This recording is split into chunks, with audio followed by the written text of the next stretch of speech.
Finger that hole, you what? Oh, I didn't see you there.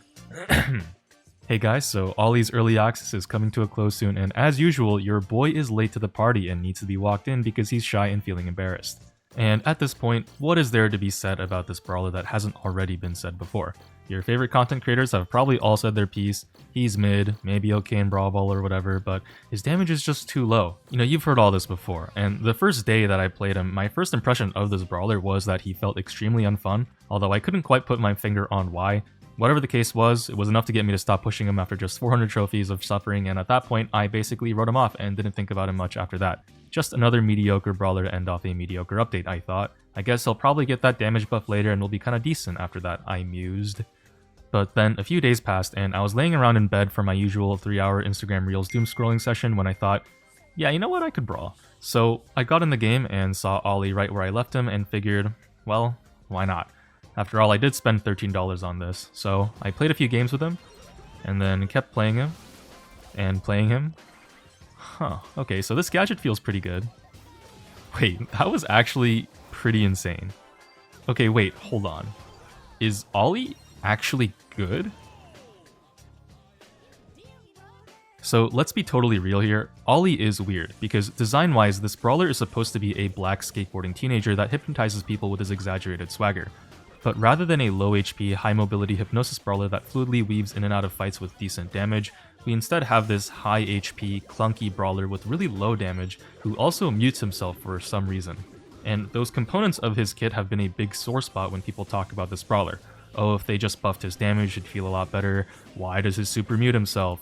Why he look like Tyler the Creator? He feels so useless. And you know what? I'll actually take it one step further. Ollie's attack is objectively one of the worst attacks in the game, if not the worst. His super can be borderline detrimental to you sometimes, and these things combined makes Ollie feel extremely unfun to play, I think for most Brawl Stars players, because he's the first brawler of his type to hit the game. Up to this point, we've never really had a tanky brawler with such a low damage output. Like, we've had tanks with supportive roles before, for example, Buster with his shield super and pull gadget, Rosa with her slow gadget, and we've also had supports who are extremely tanky before, like Poco and Gus with their sustaining supers, Pam and Doug with their healing, but all of those brawlers can deal a pretty good amount of damage. Even Poco can vomit out a surprising amount of burst because his unload speed is so low, and his attack's girth and length means he can hit multiple people at once as he cycles supers. But Ollie's attack unloads so slowly, his attack is so skinny, his length is shorter than Poco's, and his projectile speed is just as slow, which means Ollie ends up having a significantly worse damage potential than Poco does throughout a game. And auto-aim on Ollie is very inconsistent. You can miss an auto-aim on someone with an ass-kissing range, which makes him feel even less appealing to play to the average support enjoyer. And after playing around with Ollie's attack some more, I've found that it's actually technically similar to Janet's attack. Both brawlers have a cone attack with a slowish projectile speed, but because Janet can adjust the width of her attack at all ranges, hers feels a lot better since she can pretty much always hit people with the fattest part of her attack. Ollie's attack is permanently stuck as a fully charged Janet attack with its tip cut off, and it does less damage too. To truly get a sense of just how bad this attack is, compare Ollie's attack to Sandy's.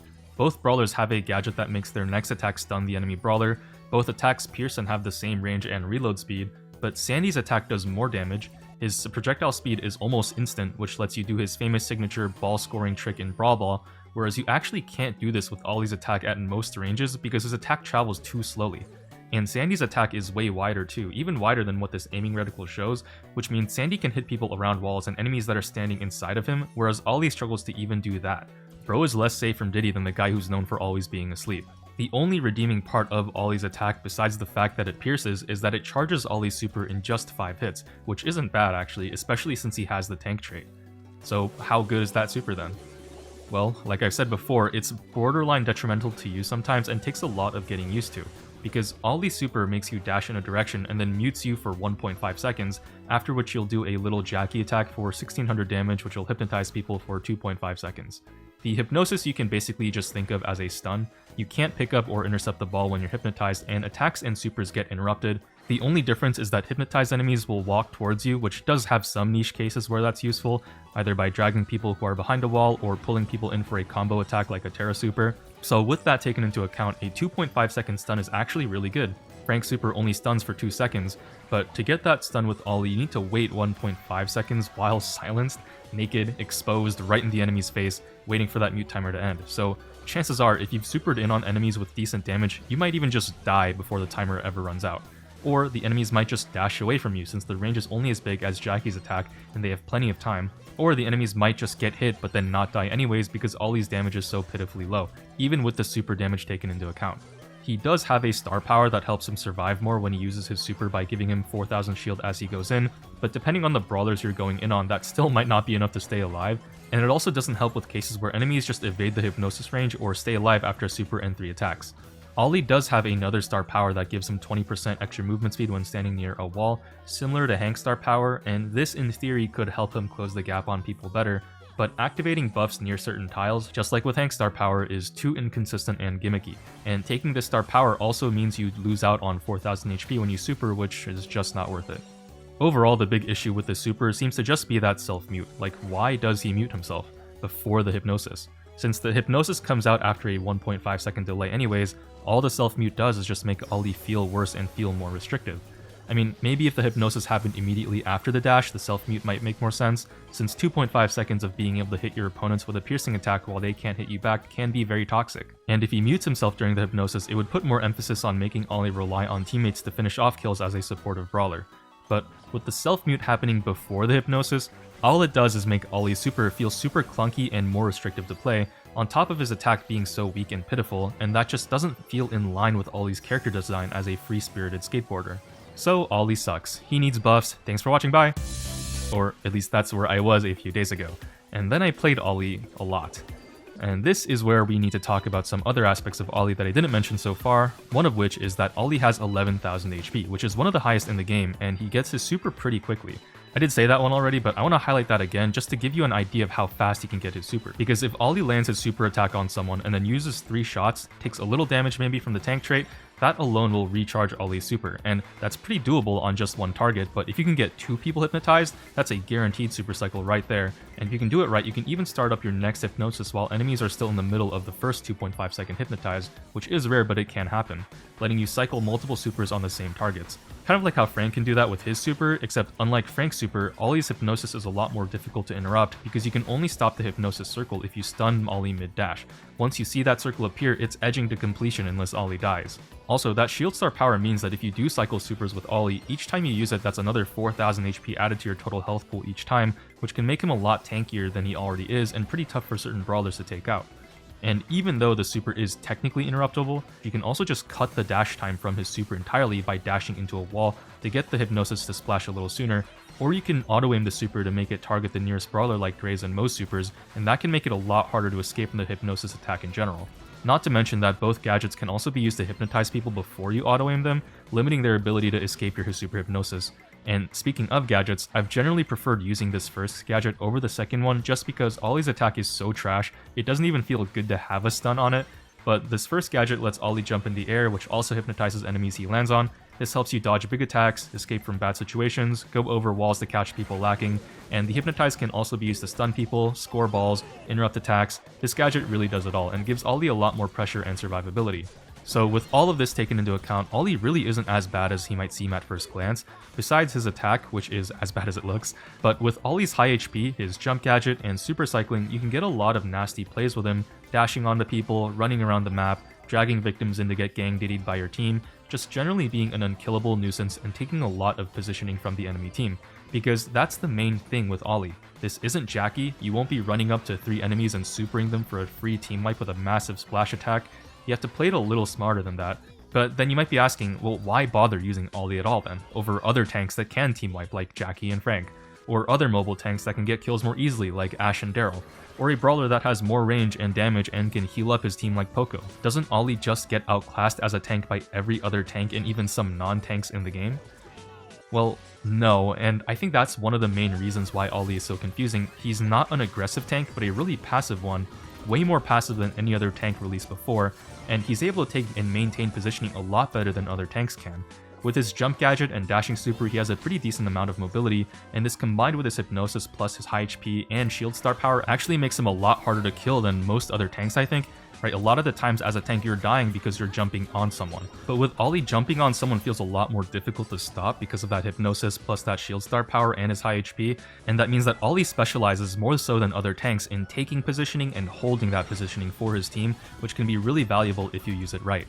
And it's not like ollie can't necessarily get kills either. I mean, with 11,000 HP and a 4,000 HP shield, you can definitely dive at least one person, maybe two if the targets are low DPS brawlers, and that can usually be converted into kills if your teammates are there to follow through.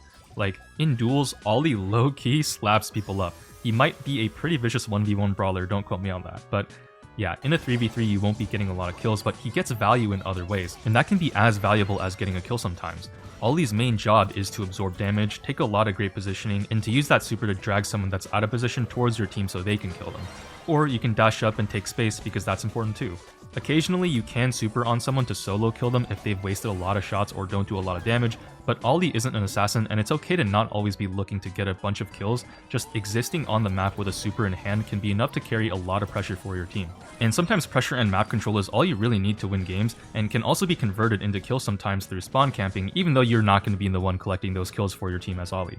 And I think that emphasis on pressure over kills is a big part of the reason why ollie feels so unfun and unintuitive for Brawl Stars players, because almost every brawler in this game focuses on killing people. Most brawlers deal a lot of damage in some way, and winning a 1v1 or a lane by killing your opponent is kind of the norm and expected for most brawlers to be able to do.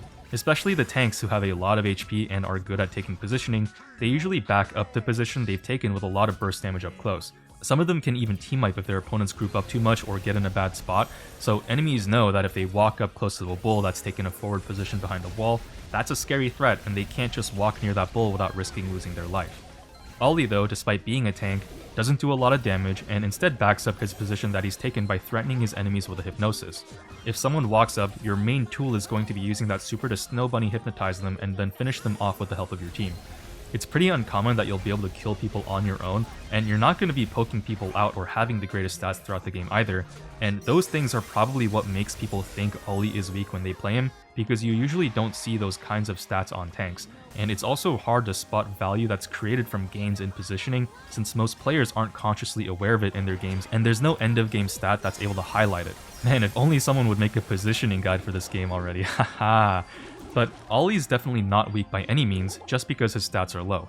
Once you get in the mindset of running around the map, not really killing people, but prioritizing taking space and setting up kills for your team, you'll find that in a lot of games the enemy team has no choice but to lose to ollie. He's like the gene of tanks. He doesn't do a lot of damage, you don't really play for stats or KD, but you use your supportive tools to win teamfights, and he can be a great pick on a lot of maps. Look out for your teammates and see if you can save their life by dashing in on an assassin that's diving them. Look out for low DPS targets you can dash on and hypnotize to secure a kill. Try to isolate and pick out one or two targets to drag to your teammates for a kill. It's not always going to be flashy or sexy to play around helping your teammates, but it's actually really strong if you use it right. And I'm saying this as someone who doesn't usually play with a team to carry him to trophies. I did all of this solo queuing. Actual solo queuing in 3v3s and not the fake Zolo showdown bullshit, so I had to face the full brunt of Brawl Stars trophy ladder randoms. And you know what? I still had a great win rate by playing around supporting those terrible teammates, better than most brawlers I've played in a long time, just by playing really safe and maintaining positioning, because ollie is really good at doing that. And while playing him to 1200 trophies, there were a lot of moments where I thought, man, you know what? If ollie's stats were just a little higher here, I think he would have killed the whole enemy team just now. Like, honestly, a buffed ollie has the potential to be the most broken and insufferable brawler the game has ever seen. Just imagine for me for a second, okay? A tanky brawler that can dash on you, stun you for 2.5 seconds, and then kill you before you even get to move again.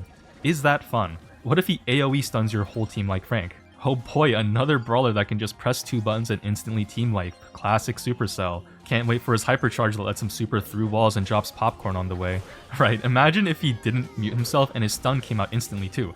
Think about how fast he can cycle his super now, and how his star power would basically make him invincible as he cycles super after super, dashing from player to player, killing your whole team like some fucked up Buzz with an easier to land super that also gives him a gust shield every time he uses it.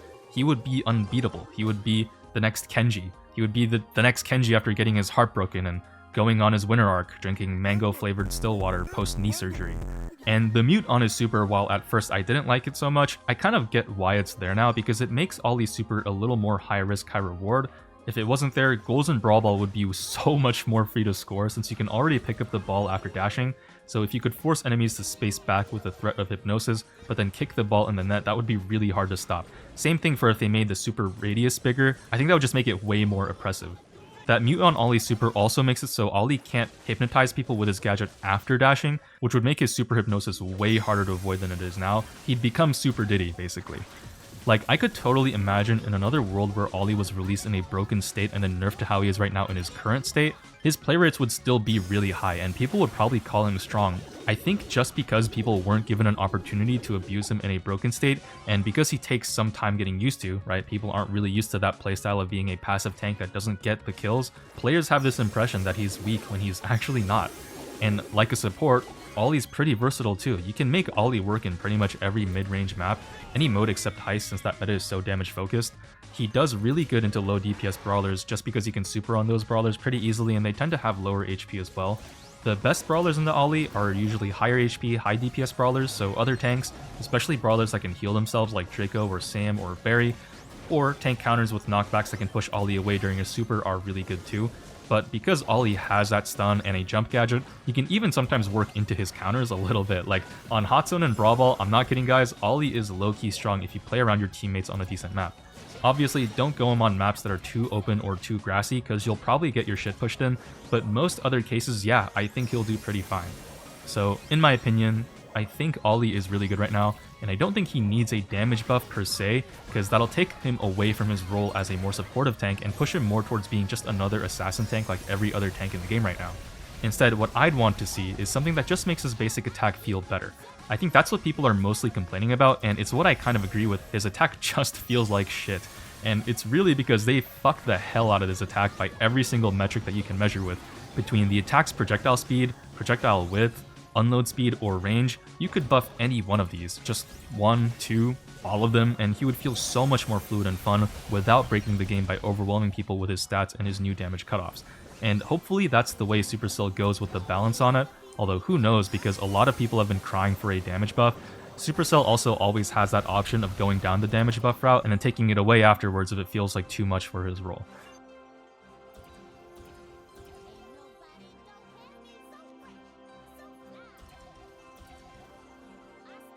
And if you're watching this right now, should you switch to Ollie and unlock him and upgrade him? What kind of players should get Ollie? And I would say, you know, if you like being a bitch, if you like being really annoying and don't mind not really contributing much to getting kills yourself, but just enjoy watching the enemies having less fun, I think Ollie could be a fun pickup for you, but he takes a lot of getting used to, so I will warn you, there's a bit of a learning curve. Maybe if a certain content creator stopped being so lazy and got off his ass and made a positioning guide already, he would be easier to learn and pick up for most people. I don't know, we'll have to see. Maybe it'll happen, maybe it won't. Overall though, Ollie has been a surprisingly pleasant end to an initially mediocre update, although because he's so unlike any other tank in the game, I wonder if most players might not really give him the chance to shine unless something is done to market him better to players, like a crazy damage buff or some big Ollie World Finals pop-off, or if a bunch of content creators start giving positive coverage to him.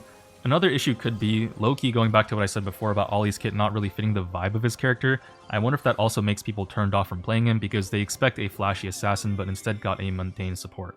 Maybe his attack needs to be more auto-aimable too to attract the support audience. I'm not really sure what the play is to make Ollie more appealing. Let me know what you guys think in the comments. Maybe you're trying Ollie right now and you're secretly loving him or something, I don't know. But my hunch is that unless Ollie's attack is changed somehow, most people really aren't going to enjoy playing Ollie at all and are probably just never going to touch him and he's just going to fall off. Kind of like how Willow is right now. Even though Willow is low-key strong, she's just not that fun to play. So nobody really touches her. But I don't know, yeah, that's going to be it for me. Thank you so much for watching. Just a quick little Ollie video from yours truly. Nothing too crazy. If you made it this far into the video, I just want to say your socks are looking fabulous today. Take care of yourselves, guys. I love you. Goodbye. Peace.